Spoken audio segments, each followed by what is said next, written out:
Lo 0-0 del Fiorilli di Casteldaccia consente al Geraci di salvarsi aritmeticamente alla penultima giornata del girone A di eccellenza siciliana. Lo consente una distanza di ben 13 punti dal penultimo Aspra in zona play-out, quelli che spera di fare ancora la squadra di Angelo Restivo. Prima di iniziare il minuto di silenzio per ricordare Matteo Giani, calciatore del Castelfiorentino, deceduto in seguito a un malore durante una partita proprio di eccellenza. Prima occasione per il Geraci direttamente su calcio d'angolo con Scalisi. Marra allontana fuori, lui che torna tra i pali, torna anche Presti Giacomo in difesa, ex della partita assieme a Bisogno e Sferruzza dopo il rosso contro lo Sciacca. Ancora assente Ficarra oltre ad Abbate che ha finito per squalifica almeno la stagione regolare.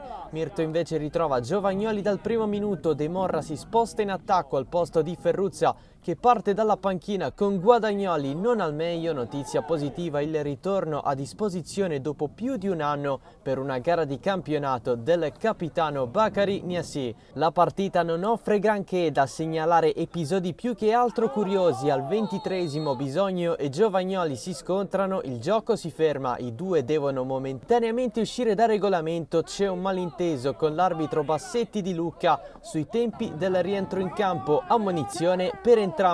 Un paio di minuti dopo, piacevole invasione di campo di un cane, ci pensa Sferruzza a farlo uscire fuori, poi cerca di servire Monti in aria, anticipato da Coco. Si riaffaccia il Geraci, Albanese serve in verticale, De Morra, facile per Marra, di nuovo Sferruzza, stavolta cerca sul secondo palo, il francese non salta. È una sfida difficile creare occasioni pericolose, terreno di gioco in cattive condizioni ormai da tempo anche per lo stesso Casteldaccia. Nel 2024 non è ancora arrivata la prima vittoria, il Geraci fa fatica a prescindere dato che il primo e unico successo in trasferta della stagione è arrivato il 19 novembre contro il Mazzara. Nel secondo tempo occhio al prolungamento di Megna, bandiera di Granata, oggi maglia gialla, di poco Sferruzza non stacca di testa. Dall'altro lato il cross di Albanese verso il centro per Fernandes, girata debole del capocannoniere Blaugrana. Una svolta potrebbe arrivare al 59esimo, Bisogno trattiene Gonzales, l'arbitro è lì e doppio giallo, dunque rosso, Casteldaccia in 10.